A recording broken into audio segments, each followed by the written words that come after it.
That's my fact check. Vande Mataram, दो शब्द जिनमें समाया है एक पूरा युग, एक पूरी क्रांति और एक समूची भावना, भारत माता की जय की भावना। लेकिन क्या आप जानते हैं कि इस गीत को लेकर आज भी विवाद क्यों उठते हैं? क्या सचमुच कांग्रेस ने इसके कुछ अंश हटवा दिए थे या ये सिर्फ आधी अधूरी कहानी है?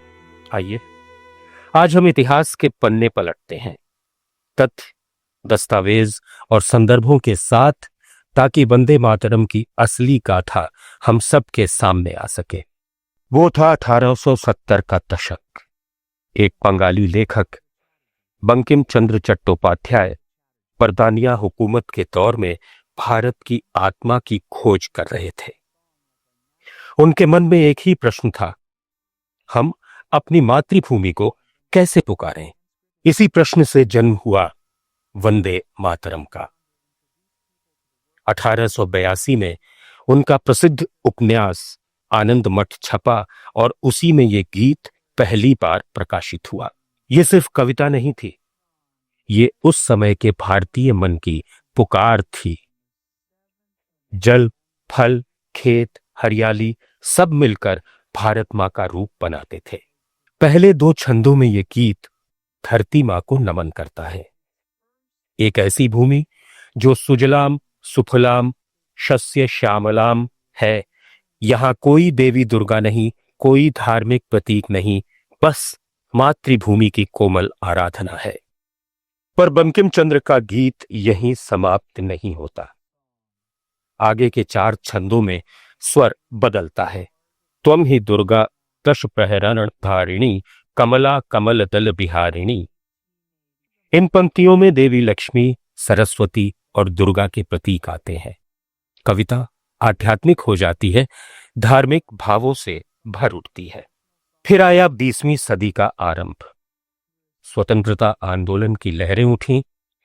1905 में जब बंगाल का विभाजन हुआ तो वंदे मातरम सड़कों पर गूंज उठा। ये गीत ब्रिटिश सरकार के लिए भय का प्रतीक बन गया।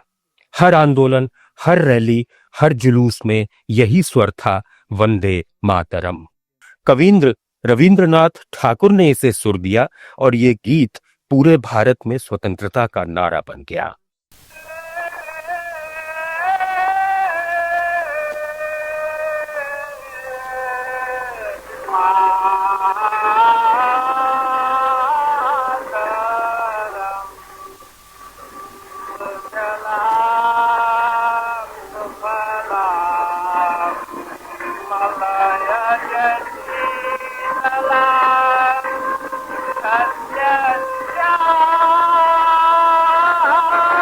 लेकिन जब आंदोलन में सभी धर्मों, सभी समुदायों के लोग जुड़ने लगे, तब एक सवाल उभरा, क्या ये गीत सभी के लिए समान रूप से स्वीकार्य है? मुस्लिम लीग के कुछ नेताओं और कुछ ईसाई संगठनों ने आपत्ति जताई। उन्होंने कहा, गीत के बाद के हिस्से देवी दुर्गा की स्तुति करते हैं जो हमारे धर्म से मेल नहीं खाते। यानी भारत माता का ये रूप सांस्कृतिक नहीं, धार्मिक प्रतीक बन गया था। अब हम आते हैं 1937 पर। कांग्रेस का कोलकाता अधिवेशन। पंडित नेहरू, मौलाना आजाद, सुभाष चंद्र बोस सब एक ही मंच पर थे। मुद्दा उठा, आजादी के समारोहों में कौन सा गीत गाया जाए? बहस के बाद एक सर्वसम्मत निर्णय हुआ, वंदे मातरम के पहले 2 छंद आधिकारिक रूप से गाए जाएंगे, क्योंकि ये छंद राष्ट्र प्रेम का प्रतीक हैं, न कि किसी धर्म विशेष की आराधना। यहीं से शुरू हुई वो परंपरा जो आज तक जारी है, और यही वो जगह है जहां से बरसों बाद राजनीतिक विवादों ने जन्म लिया। आज कुछ लोग कहते हैं कि कांग्रेस ने वंदे मातरम के देवी दुर्गा वाले छंद हटा दिए, लेकिन इतिहास के दस्तावेज कुछ और कहते हैं। कांग्रेस ने कोई पंक्ति हटाई नहीं थी, बल्कि पहले 2 छंद अपनाए थे। बाकी 4 छंद न तो प्रतिबंधित हुए, न हटाए गए, बस उन्हें राष्ट्रीय गीत के आधिकारिक संस्करण में शामिल नहीं किया गया। हमारा राष्ट्रीय गीत वो होगा जो सबके हृदय को जोड़ सके, किसी को अलग न करे। ये बात पंडित नेहरू ने कही थी और 24 जनवरी 1950 को संविधान सभा के अध्यक्ष डॉक्टर राजेंद्र प्रसाद ने इसे औपचारिक रूप दिया। उन्होंने घोषणा की, जन गण मन को राष्ट्रीय गान और वंदे मातरम को राष्ट्रीय गीत के समान सम्मान दिया जाएगा। राष्ट्रीय आयोजनों में वंदे मातरम के पहले 2 छंद ही गाए जाएंगे। यानी 1937 का निर्णय संवैधानिक रूप से दोहराया गया। अब जरा सोचिए, क्या यह निर्णय किसी राजनीतिक दबाव का था या फिर एक धर्मनिरपेक्ष भारत की व्यावहारिक आवश्यकता का? कांग्रेस उस समय संपूर्ण भारत का आंदोलन थी। हिंदू, मुस्लिम, सिख, ईसाई सब मिलकर स्वतंत्रता के लिए लड़ रहे थे। ऐसे में एक ऐसा गीत अपनाना जो हर भारतीय के दिल से निकले, यही राष्ट्र निर्माण का रास्ता था। समय बीता, भारत स्वतंत्र हुआ। 1950 के बाद भी वंदे मातरम हमारे राष्ट्रभाव का हिस्सा बना रहा।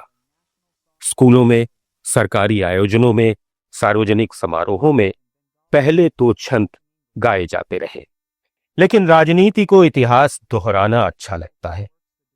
कभी कभी अधूरी बातें दोहराई जाती हैं। 2025 में जब देश वंदे मातरम के 150 साल पूरे होने का भव्य उत्सव मना रहा है, प्रधानमंत्री नरेंद्र मोदी ने एक विशेष कार्यक्रम का उद्घाटन करते हुए कहा, आज 7 नवंबर ऐतिहासिक दिन है। हम वंदे मातरम के सृजन के 150 वर्षों का उत्सव मना रहे हैं। ये केवल शब्द नहीं, बल्कि मंत्र है, ऊर्जा है, सपना है और संकल्प है। लेकिन 1937 में कांग्रेस ने इसके महत्वपूर्ण छंद हटा दिए, जिससे विभाजन के बीज बो दिए गए। ये गीत हर युग में प्रासंगिक है और हमें इसके पूरे रूप को अपनाना चाहिए। 1937 में वंदे मातरम के महत्वपूर्ण पदों को, उसकी आत्मा के एक हिस्से को अलग कर दिया गया था। वंदे मातरम को तोड़ दिया गया था, उसके टुकड़े किए गए थे। प्रधानमंत्री मोदी का यह बयान फिर से उस पुराने विवाद को जीवंत कर गया। क्या ये हटाना था या जोड़ना? क्या ये विभाजन का बीज था या एकता का पुल? वंदे मातरम जन जन की पुकार था, जिसे कांग्रेस ने अपना मूल मंत्र बनाया। ये बात कोई समर्पित गांधीवादी ही समझ सकता है। राजस्थान के पूर्व मुख्यमंत्री अशोक गहलोत कहते हैं, ये गीत जो है वो जब से गाया गया तब से ही हमारी ब्लॉक कमेटी हो कांग्रेस की, या जिला हो या अधिवेशन हो, सब में गाया ही जाता है। मेरा आरोप है कि ये लोग जो है ये विरासत को समाप्त करना चाहते हैं। जो फ्रीडम मूवमेंट की शानदार विरासत देश के सामने है, त्याग की, तपस्या की, कुर्बानी की, उसको भुला करके ये आरएसएस जिसका कुछ संबंध नहीं था, जो अंग्रेजों के शासन के अंदर उनसे मिले हुए थे, ये लोग सभी तरह से मिले हुए थे, तो झंडा नहीं लगाया उन्होंने 50-52 साल तक, संविधान को माना नहीं। डॉक्टर अम्बेडकर का महात्मा गांधी के पुतले दिलाए हों जिन्होंने, और सरदार पटेल ने खुद ने बैन लगा दिया आरएसएस पे। अब उनको चांस मिला है धर्म के नाम पे सत्ता मारने का, ठीक है, पर उसका मायने ये नहीं कि आप जो है जो विरासत कांग्रेस की है उसको समाप्त करने का काम करें। ये गीत गाया तब से बोलती आई है, आपने बोलना भी शुरू किया। आपका तो जो पहले वो नमस्ते सदा नमस्ते, यही है ना इनके गीत। ये पूछो कभी आपने शाखाओं में वंदे मातरम का गीत गाया क्या? कभी गाया क्या? कभी चर्चा भी की क्या? आपने चर्चा भी की क्या कभी वंदे मातरम की? अब आप सरदार पटेल को एडोर कर रहे हो। अरे आपके आरएसएस पे बैन लगाया, महात्मा गांधी हत्या के अंदर उनकी विचारधारा के लोगों का हाथ था, ये सरदार पटेल ने कहा उस वक्त में, उसको आप अपना रहे हो, उनका स्मारक बना रहे हो लोगों में मैसेज देने के लिए। ये आपकी राजनीति है। सच ये है कि कोई भी अंश हटाया नहीं गया। पूरा गीत आज भी बंकिम चंद्र की आनंद मठ में मौजूद है। कई गायक और कवि पूरा गीत गाते हैं। बस सरकारी और सार्वजनिक आयोजनों में केवल पहले 2 छंद आधिकारिक रूप से स्वीकृत हैं, क्योंकि वही सबको जोड़ते हैं। ये पंक्तियां धर्म से ऊपर हैं। ये हमारी धरती की सुगंध है, हमारे खेतों की हरियाली है, हमारे पर्वतों और नदियों की मिठास है। अब प्रश्न ये नहीं कि कौन सा छंद हटाया गया, प्रश्न ये है कि कौन सा भाव आज भी हमें जोड़ता है।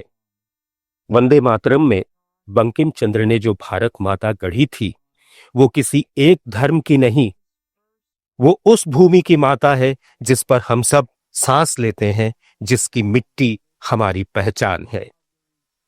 तो जब अगली बार कोई कहे कि कांग्रेस ने वंदे मातरम के अंश हटा दिए, तो याद रखिए, कांग्रेस ने नहीं हटाया, बल्कि भारत ने चुना एक ऐसा संस्करण जो सबका हो सके।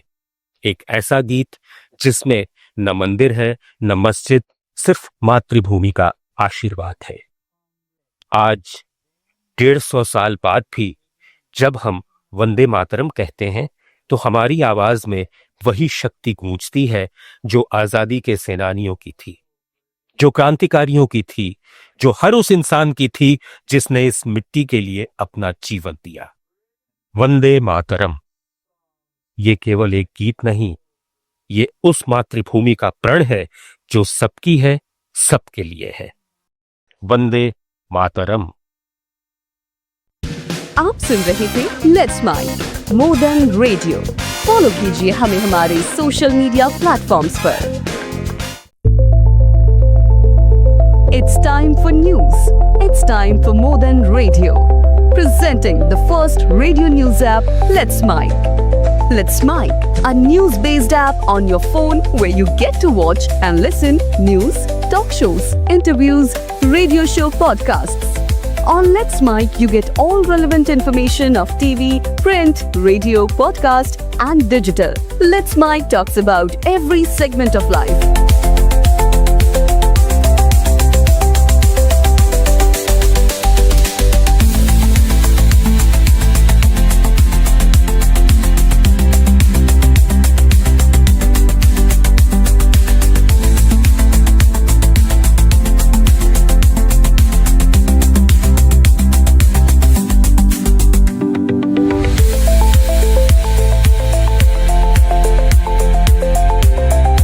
Download the app now from Play Store. Available both on Android and iOS mobile phones. Follow us on YouTube, Instagram, Twitter, LinkedIn, Facebook, Telegram, WhatsApp, Snapchat. Let's talk, let's connect, and let's mic. It's time for news. It's time for more than radio. Presenting the first radio news app, Let's Mic. Let's Mic, a news-based app on your phone where you get to watch and listen news, talk shows, interviews, radio show podcasts. On Let's Mic, you get all relevant information of TV, print, radio, podcast, and digital. Let's Mic talks about every segment of life.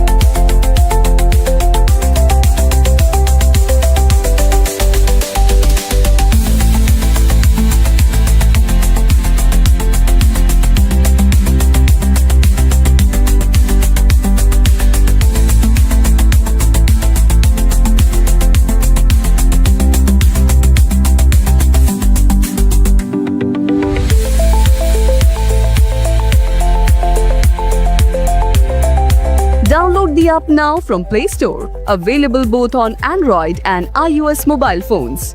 Follow us on YouTube, Instagram, Twitter, LinkedIn, Facebook, Telegram, WhatsApp, Snapchat. Let's talk, let's connect, and let's mic.